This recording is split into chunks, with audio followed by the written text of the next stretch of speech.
Bora, pessoal, avançar aqui na nossa Lei 14.133. E um tema agora muito importante, vamos falar de quê? Falar dos princípios na licitação, artigo 5º, um dos artigos principais aí para você ficar atento e você, no caso, tem que saber o artigo 5º porque ele cai demais, certo? Vamos tratar de quê? Dos princípios. Isso aqui é só para você entender o tanto de princípios que tem. Transparência, economicidade, impessoalidade, probidade, segurança jurídica, celeridade, competitividade, interesse público, vinculação edital, razoabilidade, motivação, transparência, igualdade, um monte, certo? E aqui a lei traz expressamente, né? Na aplicação dessa lei tem que observar os seguintes princípios: legalidade, impessoalidade, moralidade, publicidade e eficiência. Interesse público, probidade e igualdade. Planejamento, transparência e eficácia. Segregação de funções. Motivação, vinculação do edital, julgamento objetivo, segurança jurídica, razoabilidade, competitividade, proporcionalidade, celeridade, economicidade e o DNS, Desenvolvimento Nacional Sustentável. Assim como tem que observar as disposições do Decreto-Lei 4657 de 42, que é a famosa LINDB, Lei de Introdução às Normas do Direito Brasileiro. Ufa, muita coisa, né?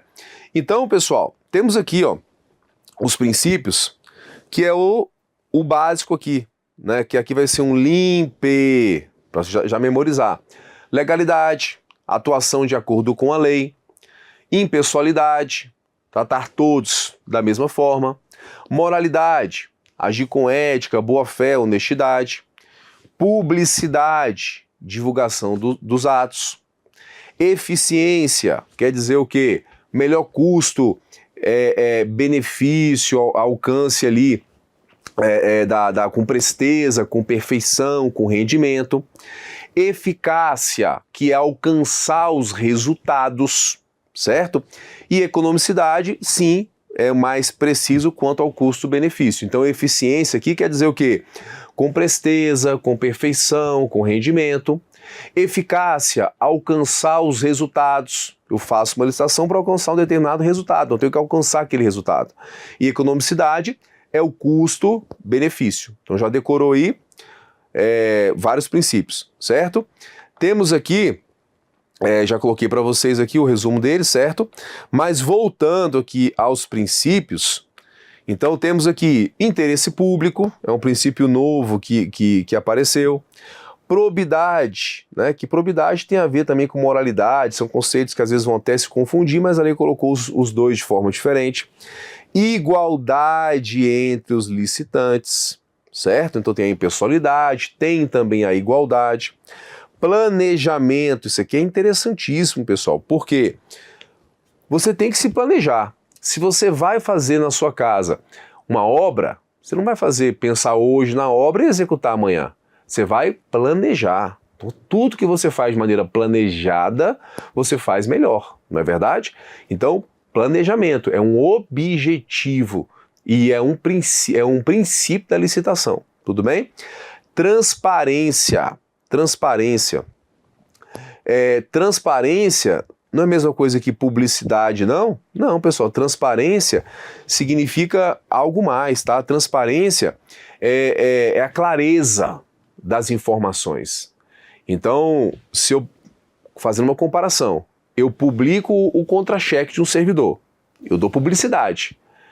Mas se eu dou publicidade e as informações lá são confusas, eu não sei aquela rúbrica, se ele recebeu, não recebeu, não consigo ver quanto que ele de fato ganha, eu estou dando publicidade, mas não tem a transparência, não tem a clareza das informações.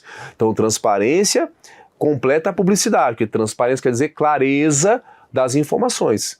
Então, quando eu publico um edital, ele tem que ser claro, tem que ser um edital que todo mundo entenda.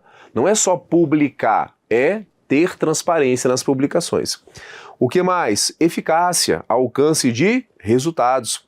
E esse aqui, que é o da segregação das funções, é o princípio que mais está caindo em concurso público, pessoal. Segregação das funções. Ou seja, ele quer dizer o seguinte: em vez de você concentrar várias atividades em uma pessoa só, você vai segregar as funções. Você vai segregar. Você vai dividir atribuições com outras pessoas. Você vai segregar. Então eu tenho até um ato que já regulamenta isso aqui. Como é que eu vou segregar? Eu vou dividir atribuições com vários agentes de contratação. Por quê?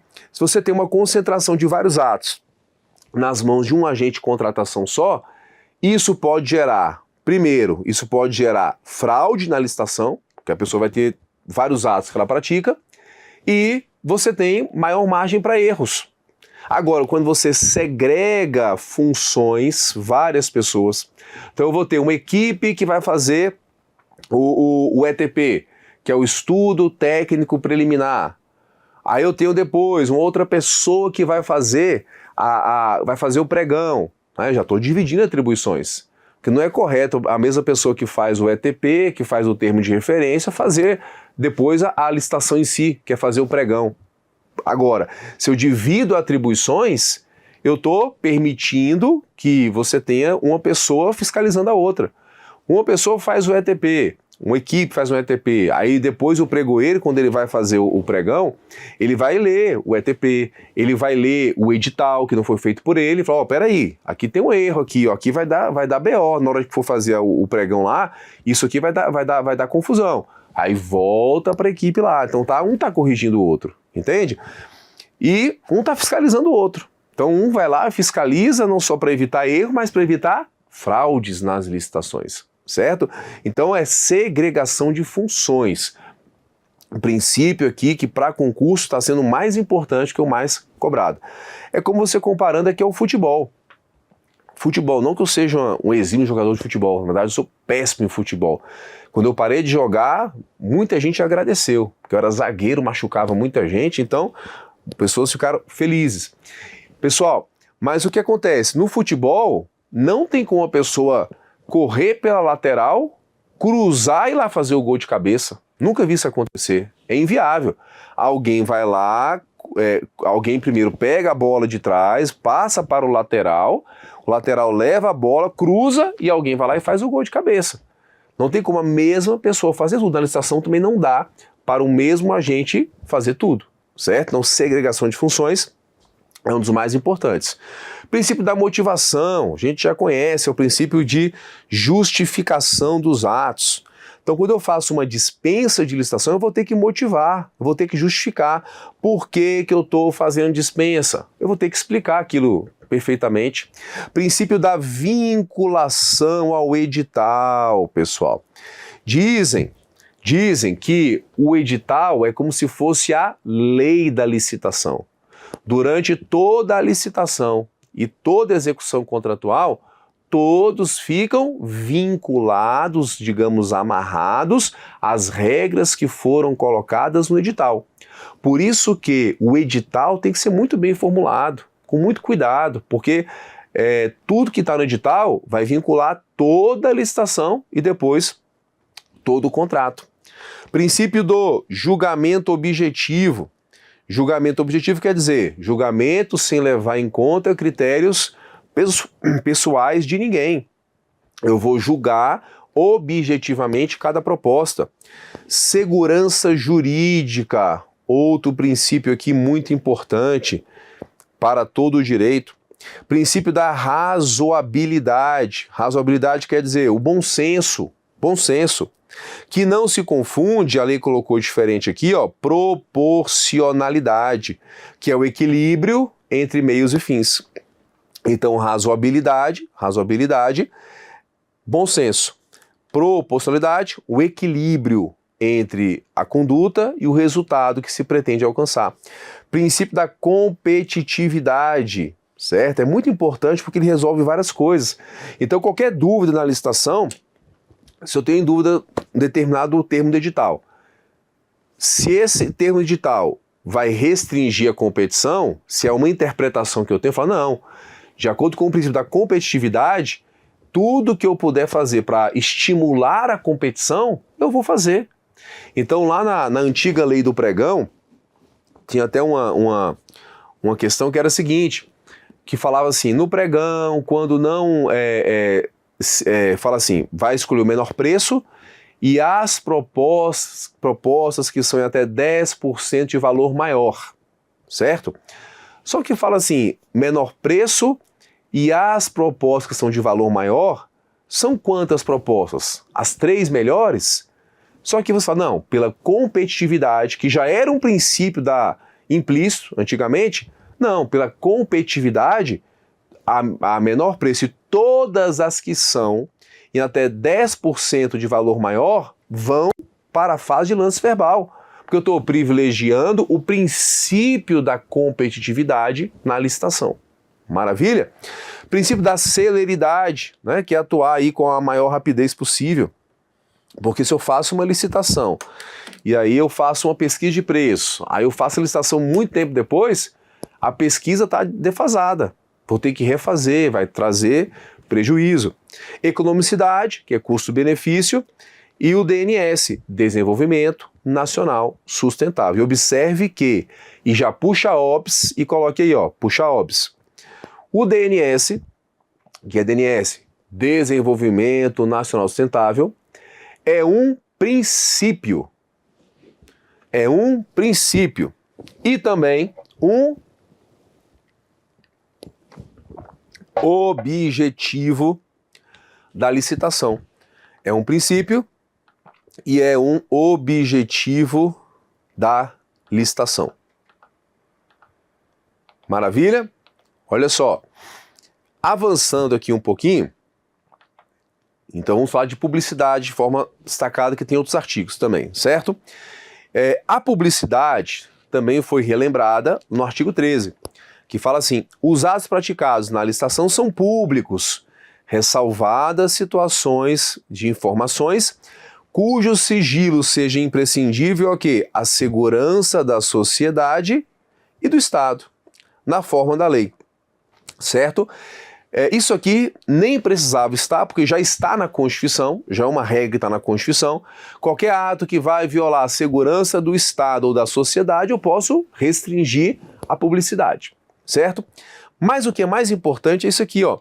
A publicidade será diferida ou postergada em quais situações? Quanto ao conteúdo das propostas até a sua abertura, porque quando eu apresento proposta, a proposta vai ficar, até então, em sigilo. Porque se todo mundo dá a proposta, ela fica pública, todo mundo conhece, o que vai acontecer? O que vai acontecer? Eu vou dar uma proposta melhor do que a dele. Então, ela não vai ser conhecida até o dia marcado para abertura. No dia marcado para abertura, todo mundo vai conhecer, mas até então é uma publicidade diferida, certo? Quanto ao orçamento da administração, nos termos do artigo 24, que permite o chamado orçamento sigiloso e só divulgar mais para frente. Por quê? Na 8666, eu tinha que divulgar antes o orçamento. Só que se eu divulgo antes o orçamento, você orçou esse preço aí, então eu vou dar um lance próximo a esse preço. Não é muito vantajoso. Fui lá em casa fazer uns armários, aí pesquisei com 2, 3 empresas, aí fui uma terceira lá em casa. Falei assim, Gustavo, sei que você já pesquisou aí, né? Quanto que cada empresa fez para você? Eu falo, não, me dê a sua proposta que eu vou analisar. Porque se eu dou a proposta que as 2 empresas fizeram, ele vai dar um preço mais próximo, para não ficar muito longe. Agora, se eu tenho um orçamento, e eu falo, quanto é que você vai me cobrar para fazer esses armários aí? Aí o cara dá o preço dele, de repente é muito abaixo do que é um preço abaixo do que eu estava orçando, e eu posso querer contratar.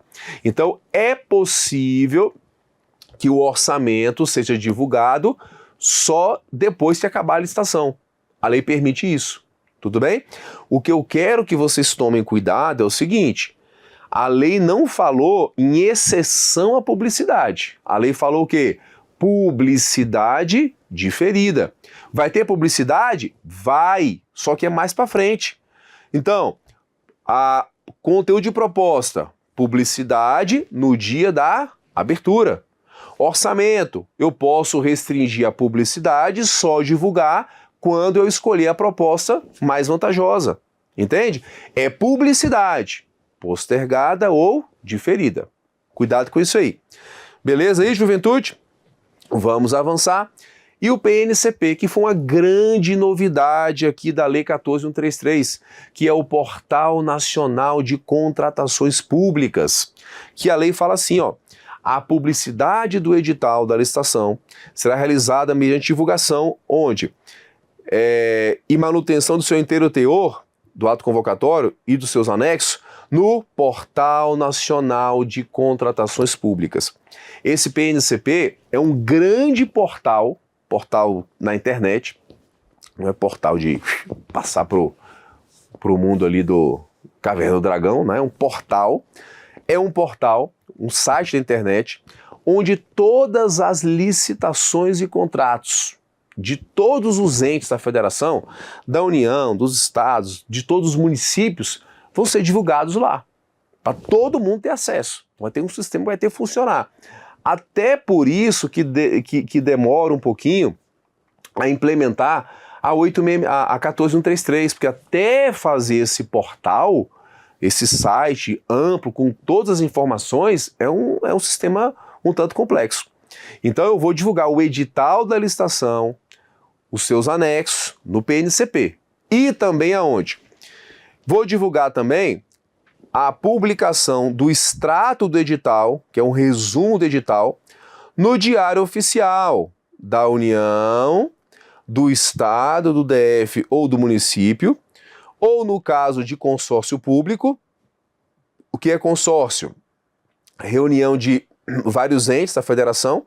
Então eu posso ter ali vários municípios se juntando para fazer um consórcio, né, que é criar uma nova pessoa jurídica, e dessa pessoa jurídica vai fazer os contratos. Ou pode ser União, estados e municípios.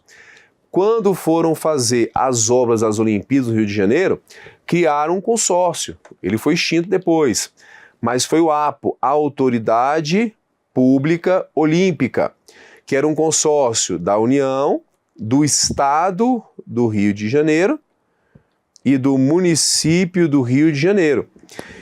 Então, no caso de consórcio, ali fala assim, do ente de maior nível entre eles, certo? Bem como no jornal de grande circulação local. Então, se for, por exemplo, aqui uma licitação de um estado do Rio de Janeiro, só daquele estado, eu vou divulgar no Diário Oficial do Rio de Janeiro, eu vou divulgar em jornal de grande circulação no estado. Se for do município, é a mesma coisa. Se for de consórcio aqui do APO, vamos imaginar, aí eu teria que divulgar no Diário Oficial da União, e teria que divulgar também, certo? Além de tudo, né, no PNCP, e em jornal de grande circulação lá no município e no estado, que é onde aconteceria a licitação. Tudo bem? Então tem que divulgar no PNCP, mais Diário Oficial, conforme o caso, e em jornal de grande circulação local. Maravilha? Show de bola? Vamos avançar aqui mais um pouquinho. E fala que é facultada a divulgação adicional e a manutenção do inteiro teor do edital e seus anexos em sítio eletrônico oficial do ente federativo, do órgão ou entidade que é responsável pela licitação, ou no caso de consórcio, do ente maior nível entre eles. Tá bem? Após a homologação da licitação, serão disponibilizados no PNCP, e se o órgão ou entidade da licitação entender cabível, também no site oficial, os documentos elaborados na fase preparatória que porventura não tenham integrado o edital e seus anexos. Então, terminou a licitação, eu vou divulgar no PNCP todos os documentos da licitação. Divulgo no PNCP, e também, se o órgão quiser, no site disponibilizado pelo órgão, entidade que é responsável pela licitação, certo? Avançando aqui mais um pouquinho, deixa eu ver se... Como é que a gente faz aqui? Avançando aqui mais um pouquinho, dá pra gente fechar aqui esse bloco. Nós temos aqui ainda, falando do PNCP, prazo para divulgação, fala assim, ó, a divulgação no PNCP é condição indispensável para a eficácia do contrato e de seus aditamentos e deverá ocorrer nos seguintes prazos, contados da data da assinatura, tá? Então, primeiro ponto, divulgação do PNCP do contrato é condição de eficácia, E aqui tem uma diferença lá da 8666, porque lá na lei antiga dizia assim, para o contrato ser eficaz, para poder começar a ser executado, tem que acontecer o quê? Publicação no Diário Oficial. Não é mais Diário Oficial, é a publicação no PNCP. Então fez toda a licitação, tudo certinho, homologou, terminou, a eficácia para o contrato começar a produzir os seus efeitos é com a publicação no PNCP, tá? A contar dos seguintes prazos a partir da assinatura. 20 dias úteis da assinatura, tem que publicar no PNCP, quando é feita uma licitação, e em 10 dias úteis da assinatura, quando não é feita a licitação, e tem uma contratação direta, seja por dispensa ou por inexigibilidade. Tudo bem? Avançando aqui, um pouquinho mais, igualdade. É vedado ao agente público designado para atuar na licitação e contratos. É vedado, ele traz uma série de vedações, importante você ler o artigo 9 aqui, mas eu quero destacar o seguinte: estabelecer tratamento diferenciado de natureza comercial, legal, trabalhista, previdenciária ou de qualquer outra entre empresa brasileira e estrangeira, inclusive no que se refere à moeda, modalidade e local de pagamento. Então, pessoal, empresa brasileira e estrangeira vão ter o mesmo tratamento. A lei não está muito preocupada se a empresa é brasileira ou estrangeira, a lei está preocupada com o quê? Eu quero atingir os objetivos da licitação, quero respeitar os princípios, e se a empresa é brasileira ou estrangeira, não me interessa muito nesse momento. Quero saber da execução do contrato, quero saber de preço, de qualidade, ciclo de vida, observar os princípios. Então, via de regra, as empresas estrangeiras e brasileiras terão o mesmo tratamento na licitação. Mas, a gente vai ter exceção. A exceção vai ser um desempate. Então, houve empate, ó o empate aí, ó, chama quem? Chama o VAR, tá? Vai desempatar. Olha só. Só que no desempate, nem nas primeiras etapas, você tem aqui a empresa brasileira, não. Ela vem lá depois, como preferencial. Então, lá no artigo 60 da lei, artigo 60, nós teremos aí regras para desempatar. Então, empatou, primeira coisa, disputa final com nova proposta. Nova proposta. Isso aqui para mim já é suficiente, eu imagino, porque houve empate, as empresas empataram. Aí falou, ó, vamos desempatar? De novo, nova proposta, apresente nova proposta que a gente vai verificar. Envelope fechado, e aí vamos verificar. E aí, pessoal, eu acho muito complicado você ter um novo empate com nova proposta, tá? Mas, se isso acontecer, segundo critério, avaliação do desempenho contratual do licitante. Por quê? Porque agora o licitante que já fez outros contratos, ele vai ter tipo um Serasa dele. Então tudo que ele fez, talvez de positivo ou de errado em contrato anterior, isso vai constar lá no PNCP, no Portal Nacional. E aí falou, ó, vem cá, empatou de novo? Vamos pegar aqui o seu histórico para ver como é que foi o seu histórico nos outros contratos. Se uma pessoa executou muito mal o contrato anterior, isso vai prejudicar, inclusive para desempatar, certo? Esse aqui é interessante, ó. desenvolvimento pelo licitante de ações de equidade entre homens e mulheres no ambiente de trabalho. Então, a empresa que desenvolveu essas ações de equidade entre homens e mulheres vai ter um ponto positivo para desempatar a licitação. E licitante que desenvolveu programa de integridade, que é o famoso compliance. Compliance, tá? Então, regras de compliance, regras de integridade, regras de boa conduta, se a empresa tem isso instalado, isso desempata favoravelmente, certo? Então, primeiro critério, nova proposta. Segundo, desempenho contratual.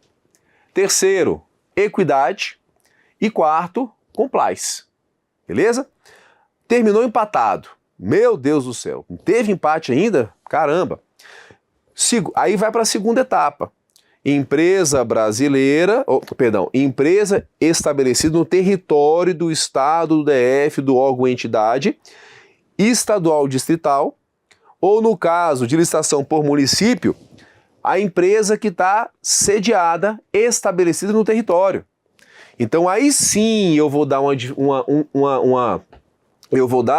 um tratamento diferenciado entre empresas. Então, primeiro critério, viu que é totalmente objetivo. O segundo critério, primeiro ponto para desempatar na segunda etapa, preferência para empresa estabelecida, sediada no território onde vai acontecer a licitação. Porque isso vai gerar, já que a empresa está lá, isso vai gerar mais empregos para o local, arrecadação tributária, vai ter vários pontos positivos. Se isso ainda não for suficiente, aí é que vem o quê? A empresa brasileira. Só neste momento que ela vai ter um tratamento diferenciado. Tá vendo aí?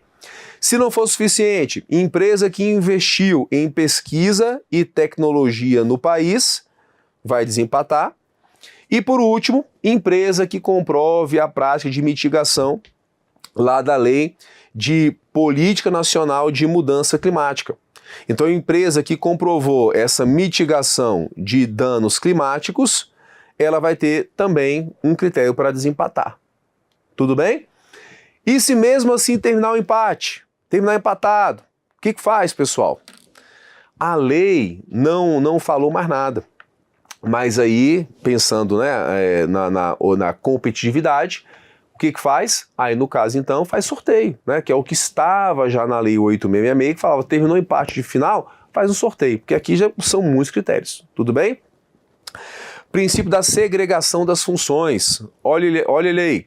Caberá à autoridade máxima do órgão ou entidade, ou a quem as normas de organização indicarem, promover gestão por competência. Ou seja, colocar pessoas qualificadas para trabalhar com licitação e designar agentes públicos para o desempenho de funções essenciais à execução dessa lei. A autoridade no caput deve observar o princípio da segregação de funções, vedada a designação do mesmo agente público para atuação simultânea em funções mais suscetíveis de riscos, de modo a reduzir a possibilidade de erros e da ocorrência de fraudes nas licitações, certo? Isso é segregação de funções. E agora falando dos agentes públicos que vão atuar nas licitações, para a gente quase fechar o nosso bloco aqui, a gente quase fechar, já que falamos segregação de funções, falar de agentes públicos. Então a lei fala o seguinte, tá? Em relação ao agente público que vai atuar na licitação, regra geral, o agente público que vai atuar na licitação, ele vai ser preferencialmente servidor efetivo ou empregado público, tá? Esse aqui não é o agente de contratação. Por quê? A 14133, ela substituiu a figura da comissão pelo agente de contratação. Antigamente, a regra era uma comissão de 3 pessoas. Agora, a regra é o agente de contratação auxiliado por outros agentes públicos. Então, os agentes públicos que vão trabalhar nas licitações serão o quê? Preferencialmente servidores efetivos, ou seja, concursados, ou empregados públicos permanentes, aqueles empregados seletistas, mas que fizeram concurso público, e que tenham nos seus cargos aí atribuições relacionadas à licitação, ou contratos que tenham formação compatível ou qualificação atestada para isso. Então eu vou ter que trazer pessoas que tenham atribuições para isso ou que tenham qualificação para trabalhar com licitação, certo? E regras de impedimento, que não sejam cônjuge ou companheiro de licitante ou contratado, nem tenham com eles vínculo de parentesco, colateral, afinidade até o 3º grau, ou de natureza técnica, comercial, econômica, financeira, trabalhista ou civil. Então, são regras de impedimento para um agente público trabalhar nas licitações. Então, aqui é relação de parentesco ou alguma relação contratual ou qualquer outra relação que tenha com o licitante ou contratado, certo? Agora, o agente público, que é o cara, né, o carinha da licitação, ele tem que ser o quê? Ele tem que ser servidor efetivo ou empregado público permanente. Veja, note, perceba que aqui a lei não usou a expressão preferencialmente, a lei colocou: o agente de contratação será servidor efetivo ou empregado público permanente, certo? O que ele faz? Ele toma decisões, acompanha o trâmite da licitação, dá impulso ao procedimento, faz ele andar e executa demais atos necessários ao bom andamento da licitação. Ele vai ser auxiliado por uma equipe de apoio, porque é muita coisa para ele fazer, e o agente de contratação responde individualmente pelos atos que praticar, salvo quando alguém induzir ele a erro, tá? Mas, via de regra, é ele que tem a responsabilidade. Então, eu vou ter o quê? Um agente de contratação para, digamos aí, tocar a licitação. Agora, quando for bens serviços especiais de maior complexidade, eu posso substituir o agente de contratação por uma comissão de 3 membros. Aqui eu posso substituir, é uma exceção. Só que eles terão responsabilidade solidária, salvo posição individual dele, discordando de algum ato, ele não terá responsabilidade. Mas, via de regra, quando for comissão, eles respondem solidariamente, certo? Na modalidade pregão, manteve-se a figura do pregoeiro, tá? Não é agente de contratação. E na modalidade diálogo competitivo, que é uma nova modalidade, lá é comissão, lá não é agente de contratação. Vamos falar disso mais à frente também. Mas, via de regra, quem faz a licitação é agente de contratação. No pregão, quem faz é o pregoeiro. No diálogo competitivo, quem faz é uma comissão. E no leilão, quem faz é a figura do leiloeiro também. Certo? Questão. A licitação será conduzida por agente de contratação, pessoa designada pela autoridade competente, entre servidores efetivos ou empregados públicos dos quadros da administração pública, para tomar decisões, acompanhar a licitação, dar impulso ao procedimento e executar quaisquer outras atividades necessárias ao bom andamento do certame até a homologação. E aí, pessoal, certo ou errado? Questão tá correta, maravilha. E para a gente continuar e fechar aqui o bloco, vamos falar do artigo 10 da lei, ainda sobre o agente de contratação e servidores que trabalham nas licitações. Então o artigo 10 fala assim: se as autoridades competentes, os servidores que tiverem participado dos procedimentos relacionados às licitações e aos contratos de que trata essa lei, precisarem defender-se nas esferas administrativa, controladora ou judicial, em razão de ato praticado com a estrita observância de orientação constante em parecer jurídico, elaborado pela assessoria jurídica, a advocacia pública promoverá, a critério do agente público, sua representação judicial ou extrajudicial. Então, o que acontece, pessoal? Quando um agente público ele atua muitas vezes baseado em parecer da sua advocacia pública, porque a minuta de edital, de contrato, os atos preparatórios todos, chamam-se os artefatos preparatórios, antes de divulgar o edital, vai para uma assessoria jurídica. Ela faz um parecer, ou fala que está tudo ok, ou faz recomendações. Olha, muda o critério de julgamento. Olha, aqui tem que fazer licitação, às vezes por item, não preço global. Ele dá sugestões que são acatadas pela equipe técnica. E nos contratos a mesma coisa. Vai ter um aditivo contratual, vai ter uma mudança no contrato, tem parecer jurídico sobre aquilo. Se o agente público ele atuar baseado no que estava no parecer jurídico e depois na esfera controladora, Tribunal de Contas, Corregedoria, ou então até uma responsabilização judicial contra o servidor ou administrativa, a advocacia pública vai fazer a defesa daquele servidor. Então o servidor da Receita Federal fez um aditivo contratual baseado em parecer da Procuradoria, aí depois o TCU está lá nas costas dele, representando contra ele. Ou então até ele responde um PAD por ter feito um ato no contrato que entenderam que estava incorreto. A advocacia pública, a critério do servidor, se ele quiser, fará a defesa dele nas esferas. Tudo bem? Só que isso não vai se aplicar quando o servidor praticou um ato doloso. Né? Se realmente ele fez aquilo por dolo, para realmente se beneficiar, teve intenção de fazer aquilo, aí, de fato, a advocacia pública não fará a defesa, certo? E mais um ponto para fechar, aplica-se o que está nesse artigo aqui, inclusive no caso de o agente público não mais ocupar o cargo, emprego ou função em que foi praticado o ato questionado. Então, se o servidor antes praticou a conduta baseado em parecer jurídico, saiu daquela função, está em outra, e mais à frente vem a responder, mesmo assim ele terá direito, se ele quiser, a seu critério, de ter a defesa pela advocacia pública do ente a qual ele faz parte. Beleza? Agora sim, a gente fecha aqui o bloco. Valeu, até o bloco seguinte.